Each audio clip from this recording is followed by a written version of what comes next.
Welcome back to the 2 Months Hockey Podcast presented by Kentwood Ford. I'm your host, Joshua Marshall, and we have a good guest joining us this evening here on, I believe it's Wednesday. Every day seems all crazy right now, but we have, he's the president of RSG Hockey, and you can find his work all over the place online. They do great work promoting their players and upcoming players. And we have the president of that company, Allain Roy, who's been on with us before. Al, how's it going? I'm good. Thanks for having me. Oh, no, it's good to have you again. So, yeah, you guys got a lot going on. Life is busy. Everything's going pretty good in that aspect. And I just kind of want to see, like, with a busy season and the regular season ending and playoffs starting, and obviously the under 18s getting going as you're going to get there in a couple of days, you're saying. But what is kind of the next steps for you guys in the hockey season? Every day is probably busy, but the focus goes to under 18s and obviously NHL playoffs and whatnot now. Yeah, the agent world never stops. Yeah, doesn't it? So yeah, right now, as I'm watching this playoff game and talking to you at the same time, I'm watching Logan Thompson and play against Caden Gooley here, Montreal and Washington. Been a pretty good first game actually. Surprisingly good first game. Yeah. Uh, but yeah, we got the under 18s that kicked off today, the official games. And then I'm flying to Dallas tomorrow for that. We'll probably have, I think we have like 15 to 20 players in that tournament. That's a great tournament for the pre-draft because most of the players in this tournament are eligible for this upcoming draft. And it's a good way for a lot of scouts to kind of take a last look at some of these guys, or if their teams are still in the playoffs, obviously they're not allowed to play in this tournament. Yeah. But that's going on for the next week and a half here. And then you start focusing on free agents and who's going to be a free agent this summer and what's the market going to look like, and the draft, obviously, with new draft this year, which is going to be a different format. It Yeah. should be interesting, could be messy. We'll see. Yeah. And then you got in between that, you got the World Championships in Sweden and Denmark, where we'll have some pro players playing there and some European free agents trying to sign NHL deals too.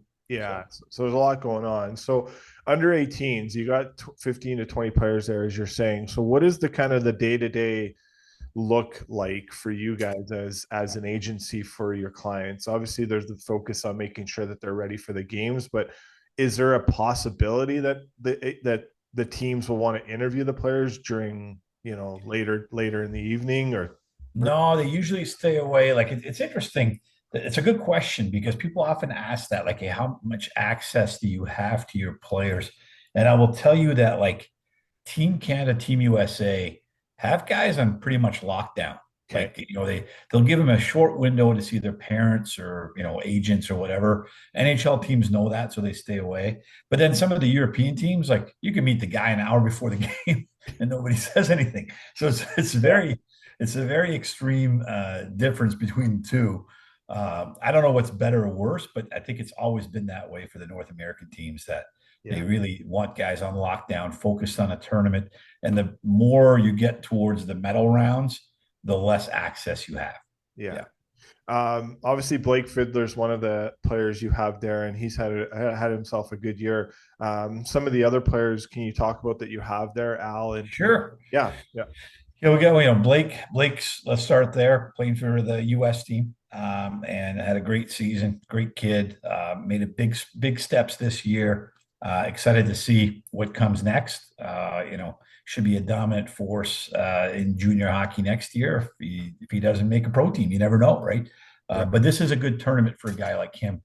I always tell guys, this is the tournament. If anybody has any questions about what you are, or a scout's not 100% sure on your identity, this is a good tournament to cement that.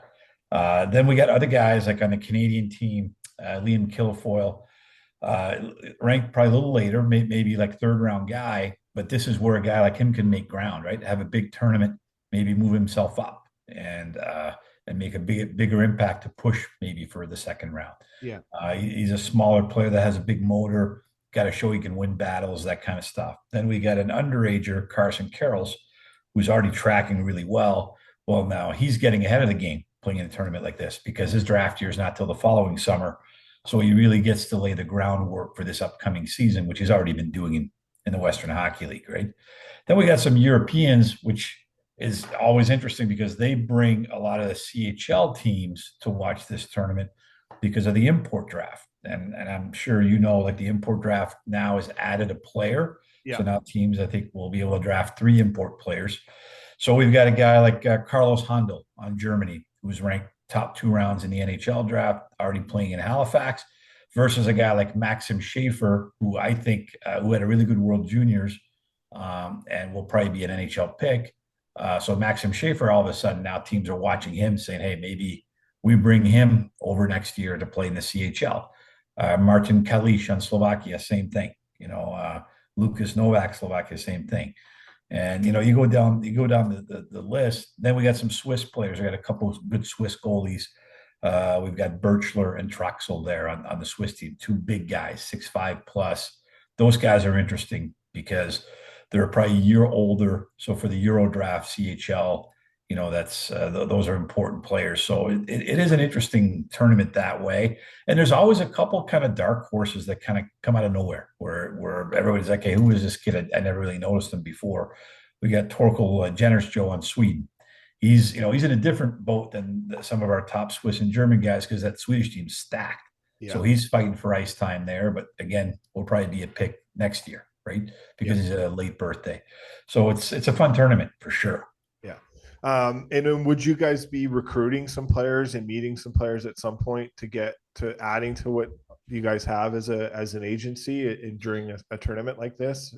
Most of the guys at this tournament already have representation. I'd say 99%, right? Because let's face it, starting so young now. Yeah. And these guys are really kind of most of them going into their draft year. So most of them have representation. Yeah, that would make sense then. So yeah, I forgot we got a good goalie on the US team there, Harry Bodiger, who was under he's a late birthday, so another guy that gets to kind of showcase himself early. Those late birthday guys kind of are lucky in a way, right? Because sometimes they get an extra look the year before. So it always adds to the intrigue part of them, and you get to see that growth and development. As a goalie yourself, and obviously you played at a high level, and you represent a lot of great goaltenders in the National Hockey League. How do you think that position is evolving year by year in terms of managing workloads? Like you look in Toronto, for instance, you guys have Stolars and Woll. And really work well together under the same agency, but bring out the best in each other. So how do we could talk about that pairing and how that's worked out too, but the position and those 2 guys as a whole and what they've been able to do for the Leafs this year. Yeah, first of all, 2 great human beings, like 2 great guys, good personalities. You get along great, and I think everybody kind of sees that, and that helps a lot, right? Sometimes great community guys, right? Yeah, exactly, right. Oh yeah, Wall's big on mental health, and Stoley's really big on helping out pretty much anybody he can help out. It's an interesting position where definitely there's been a movement towards larger goalies, that cover more net, efficiency of movement. To me, I think, as like goalie scouts and goalie coaches look for prospects, they like those big bodies that they can mold, but they also like calm bodies, right? I think when you look at some of the goalies that have had a lot of injuries, a lot of times they're maybe a little bit smaller goalies that move a lot. It's a lot of strain on the body, but then on the other side of that equation is you have a big body, you're carrying more weight, you're putting more weight on your knees and your hips when you go down the butterfly, that reverse VH, all those positions that are not really natural to the human body. Some guys are better equipped than others with their hips and knees to sustain that much pressure in that, in that position all the time.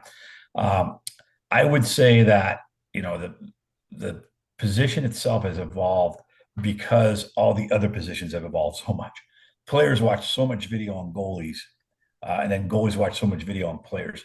It's no, like some people think, sometimes it's a lucky shot when a guy comes from behind the net and then just kind of short sides a guy right by his head, right? But guaranteed that guy watched a ton of video And I was like, listen, when he goes into reverse VH, I could see a pretty good sized window there. I'm going to work on that in practice all week because I know I'm playing him at the end of the week. Like that's how pro players think. So to me, I mean, the position is so different than when I played it. Like I was more, there was a lot more reaction goalies. I mean, all you got to do is go back and watch the highlight reels from the 70s and 80s and guys blowing down the wing and taking a slap shot and scoring. That never happens anymore, right? Like Guy Lafleur made a career out of it. Like it's like, Yeah. a 60 footer from almost the blue line and he's scoring. That happens. You get pulled on the first one, probably. Yeah. Yeah. No, it's interesting the position as it evolves, and we're seeing, and I agree. It's kind of a bigger man's game, and obviously, yeah, we did a lot of work with the Flames this year, and it's a remarkable to even see what Wolf is doing at the position he's at. But we obviously seen that with a guy like Jonathan Quick or Soros in Nashville too. So it's that athletic aspect of things where it Yeah, kind of Wolf has been awesome this year. He's been correct. really good. Yeah. Yeah, it's a fun player to watch for sure. Well, with the theme, like, and I want to move over to some of the players you have that are in the playoffs. We won't get to all of them because it's a short period of time here, but I did think it was a pretty nice moment that Rod Brendamore, what they did for Brent Burns, who you guys have, in continuing the Ironman streak going into the playoffs. As he played the game and had a 27-second shift or whatever, but it continued to streak. But it's just not that. It's the respect that he has around the league, Al, that you can speak to. How cool was that to kind of see that the coach honored that kind of that what he's been able to do for the game, because it's not what he just did recently, it's what he's done over his whole career where he's earned that opportunity to have that. Yeah, those kind of guys that can play that many games, like they just, every detail, they just live like a pro, right? Like they get their sleep, they eat the right stuff, they activate and stretch. And, we got another guy like Brendan Dillon who knows Burnsy well too, like a very similar personality. Like they have a purpose when they wake up, and that's to make sure they play the next game at the highest level and keep their body, at the highest peak level that they can. That's not easy to do when you get in your like mid 30s, late 30s. Yeah. So that speaks volumes. But then you look at a guy like Ovi, where everybody's like, "Oh my gosh," like he's waving to the media and he's got a bag of Cheetos in his hands, and you're like, "All right, you're the you're the outlier. Like Yeah, you're you're the not one like the rest percent. of us." Yeah, yeah, yeah. It's crazy to see what he's been able to do. Move over to Trent Frederick. I thought his press conference before he played in the playoffs was really good, because it can be probably tiring at times. And I know you guys are very passionate at RSG about mental health and taking care of that. And when a player's not playing, sometimes you feel included from the team or team aspect. And I thought it was really great that Trent went out of his way to make sure that was not what was happening in Edmonton, and that every player and every person in the organization has done great things to keep his mind up focusing on when he was able to play. Now he has playing. How encouraging is that as an agent to see that great organization? That's no secret how great the Oilers are, and you have other players in that organization and continue to work, with Stan before Jeff before, and just that coaching staff too. Can you speak about, what Trent's meant to that organization, but what that organization kind of means to you guys as an agency too? Yeah, I mean, obviously, number one, it's not easy going to a new team and you can't play, right? It's really hard to integrate yourself. But Trent noticed right away, like they went out of their way to make sure he's part of everything. The other injured guys, he happened to get there when Connor was injured too. Spent a lot of time with him, got to know him, and as he was around the team more, it was a pretty easy integration that way. Because a lot of other teams, I wouldn't say most, I'd say a lot of other teams would miss that detail. They'd be like, well, okay, he's here, he can't play. You stay back with the trainers, do your rehab, and when you're ready, we'll get you on the ice, right? Yeah. But there's more to the hockey life than just what happens on the ice and at the rink. It's an actual, it's a team, it's a family. So you want to integrate those players right away. And I really like the fact that, it was obvious that they talked to the other guys and were like, hey, like make sure you invite this guy to dinner, take care of him. That's when you got good vets, good pros that that understand that somebody is new there and got to make them feel at home. Yeah, yeah, and he's a good fit. Where do you think he's at health wise, Al? If not opening too much, but obviously going to get to play game three, but the second game of the playoffs, but his third game with the Oilers. I was listening to Jason Strudwick today, and he's so excited for tonight's game in terms of what Trent can do and just having another game under his belt and more confidence. And it should be a good game. It has been a good series. It's only been one game, but these guys don't disappoint. But those injuries are hard to come back from too, and they're hard. They take a bit of time. Yeah, I mean, he looked good last game. You got an assist, got that over with, which is good. Yeah. I don't comment on injuries, especially during the playoffs and that kind of stuff. But it's good to have him back. It's good to see that he feels comfortable already with this team. I think you just got to build off of that. But yeah, it's hard to tell with those kind of injuries, and to me, like he looked good. And I think he's just going to build off of there. Yeah. Sorry about that. I didn't mean to put you all good, man. Yeah. So moving over, like, where do you guys, as an agency, during the playoffs, are you guys doing a lot of help on the road or at home in terms of, ticket ask? Because I think we're seeing this a lot where, the families are also supporting their husbands or family members or whatever on the road too. Do you guys kind of get involved in making sure that some of the small details are taken care of where they're focusing still on the game? As you guys step in on that, or is it kind of tough to do that at times too? That's more of a team thing, and honestly, it's the complete opposite of what you just said. What I tell my team, is guys, no requests. Let's stay out of the way because tickets are very limited. Yeah. The families start showing up more in the playoffs, which is normal, right? And then guys get stressed because if you're asking them for tickets, they don't have access to them. Then they're looking for tickets when they should be focusing on the game. Right. So and we let our players know that. Listen, it's not that we don't love you, but we leave you alone during the playoffs. That is a key to me. Like, you don't ask for meetings. You don't, you just let guys focus. If they need something, they tell us. Yeah. But less is more when it comes to the playoffs because there's already enough pressure on these guys, and their inner circle is usually asking for tickets. So yeah, we have a strict policy that, like, unless you have to be there or he's asking you to be there, I would say leave it alone. Yeah. Yeah, that's not too bad at all. Less is more at that time. So we'll finish up on this. We talked about earlier at the start of the interview about this is the first time we're going to see a different kind of draft format. And, I think Gary's been very vocal about you guys asked for it. So let's see how it goes. Maybe it goes back to the same way before. But what are you guys anticipating for it? Because it's not the first time it's ever happened. But do you think eventually it'll go back to the way it was before? Or do you think it kind of really depends on what we're going to see here come, because it's going to be in Los Angeles. There's a lot of factors, right? Like I think so. When it first came out, most people on the team side were excited. Number one, budget wise, it saves a lot of money because you don't have to fly your whole staff there, right? Yeah. Number two, it's not as much about the draft, but free agency wise, it's less stressful because if you're like, I remember when the draft was in Vegas, Toronto stayed for like 4 or 5 extra days because they were afraid to get on a plane and miss something, right? So they just kind of basically like hold up at one of the casino conference rooms, and they were there for like I think 4 days after the draft. So I think people are maybe not quite understanding the big picture. It was probably as much, if not more, about free agency than the draft itself. Yeah. So now we're here. It's going to be in a studio, but a pretty large studio. I think 5,000 seats or more. They're going to, the league's going to invite the top 50 players, whatever that means. We still don't really know. The agents are expected to bring those players there, which is a bit of a surprise because the league's inviting them, but whatever. And then no teams are there, right? So it's going to be a TV show.